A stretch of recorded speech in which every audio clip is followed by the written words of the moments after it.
up, guys? It's Sab. A little car vlog action for you. I gotta go run a few errands quickly. That's why I just showered and then nothing. Just crew neck, which is my OG. These are the Goodfellas crew necks, by the way. I don't know if I've mentioned them on my channel before. This is the men's section crew neck from Target. They're $12 even and life-changing. They are like a nice, not overly thick, but like quality material. And they fit just so much better than like a Hanes crew neck sweater. Anyways, I have them in gray, blue, black. Crew necks are life. I'm freaking tired. My sleep schedule has been ridiculous, to say the least. I just can't get on a situation. I finished my steroids, so I know it wasn't that. I just got to figure my life out. I think I'm doing Orange Theory in the morning, and then I'm so exhausted that it's almost like I can't sleep at night. I know that sounds really retarded, but that's what's happening. Anyways. Okay. I just wanted to chat really quickly about how I've been feeling. You guys, if you've been following me for a while, if not, then I'll just kind of recap things for you. But started this journey doing Weight Watchers, had great success with Weight Watchers, but then I became extremely obsessed with basically like my food. I was obsessed with what I was eating, when I was eating. It created all of these like teenage eating disorder habits for me, which was kind of complex. And I just couldn't handle it anymore. And it is a struggle. I will admit there's been times that I've been like, gosh, like I just wish I could go back to Weight Watchers, because the thing about Weight Watchers that I did love is that I ate so healthy. Like Weight Watchers really pushes you to make amazing choices with food. You know, I was always eating just the better options of everything that I wanted. And I loved that about Weight Watchers. And there's parts of me that's like, oh, I just want to do Weight Watchers again. And to be honest, I have paid for a few months of the app when I was doing this intuitive eating journey, just to kind of like calculate things and kind of see like what points values were, because I think that Weight Watchers does such a great job at taking one food item and giving it a point value, and it's not just calories versus calories, which is what I really like about Weight Watchers. To completely dedicate myself to Weight Watchers, I feel like it just creates PTSD from the past for me. And of course I came on here saying like, I'll never do Weight Watchers again. And like, I'm basically the most indecisive bitch that you'll ever meet in your life. And at the end of the day, like, I think that can be relatable to so many of you guys. I mean, there is a ton of you guys that have been like super OG long-term Weight Watcher people. And thank God for you. Like, you guys are phenomenal for being able to be stuck on plan for like so long. Like, that is amazing. Obviously I transitioned to keto, and that has been my biggest struggle with intuitive eating, is that the reason why I decided to quit keto was because of days when I couldn't eat keto. If I was having sushi with a friend, or if I was wanting to go to the tap house with my husband, or things that just didn't fit into a keto budget, I would like obsess on the fact that I wasn't doing keto, and then it would be like hard to get. It was complex. And so I decided to just intuitively eat, because I just didn't want the stress of not being able to have any type of food or having to calculate or count. And then this entire intuitive eating journey for me, it has just been a struggle. I think when you have weight to lose, and I've mentioned this before, when you have weight to lose and then all of a sudden you're gaining weight, because when you intuitively eat, you have to kind of just like have freedom with food. And I am just going to be black and white right now. I don't think that I'm really honestly in a point in my journey that I can rebuild my relationship with food. And the reason why I say that is just, I have a lot of complexities that have happened in my life, and a lot of old things that have come up, you know, personal things in my life that I've obviously shared online, the death of my mom, my siblings, my childhood, just like all of these crazy complexities. They make it really difficult for me to constantly be thinking about my emotions every time I try to go eat something. And when you intuitively eat, that's essentially what you're doing. You are supposed to constantly gauge your hunger and fullness and satisfaction. How are you feeling when you eat this food? What does it make you feel like? Like, how do you feel after you eat this food? What is the impact? And at the end of the day, it's like, that is just way too fucking much for me to have to constantly be thinking about all the time. And again, I think that if you are on an intuitive eating journey, like, more power to you. I wish I could be on your level, but I think for me, I really want to just transition to being a little bit more keto and not really having to constantly think about, I think that I can be intuitively eating with keto. The problem with being an intuitive eater and saying you're keto is it's contradicting, because when you're an intuitive eater, you have to put all diet rules aside. And obviously being keto means you're not eating carbs.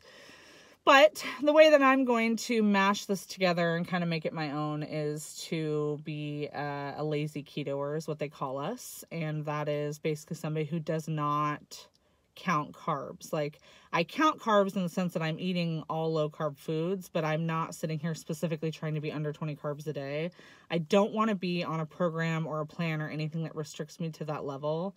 The other thing that I'm going to do to kind of accommodate this for myself is, I'm just going to plan in days that I know aren't going to work into plan, and that's okay. And I think that I'm going to eat less high fat, which that might put me in a little bit more of a low carb lifestyle versus a keto lifestyle. And I know that obviously the benefits of keto is you get into the fat burning state, etc., blah, blah, blah.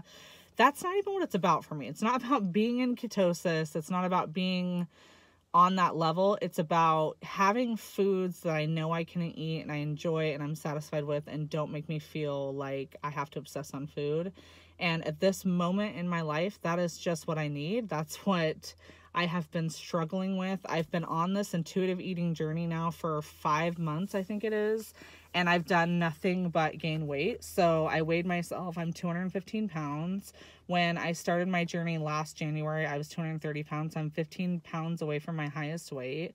And I don't feel great. Like, I went from feeling amazing about how I was looking and feeling and all of the things when I was doing the Weight Watchers or keto. And I think it was a constant just great vibe. I was fitting better in my clothes, and it wasn't even about the number necessarily on the scale, because again, I was like, oh, I want to be 145 pounds. But I started to realize, like, once I got down to 190, I was like, dang, like, I think my goal weight could be 170 and I'd be happy. Like, I think my whole mentality changed, and a lot of good things came from being on a keto or just the weight loss journey. I learned self-love, and I think that I kind of fell out of that recently with intuitive eating because I was constantly obsessing about my feelings.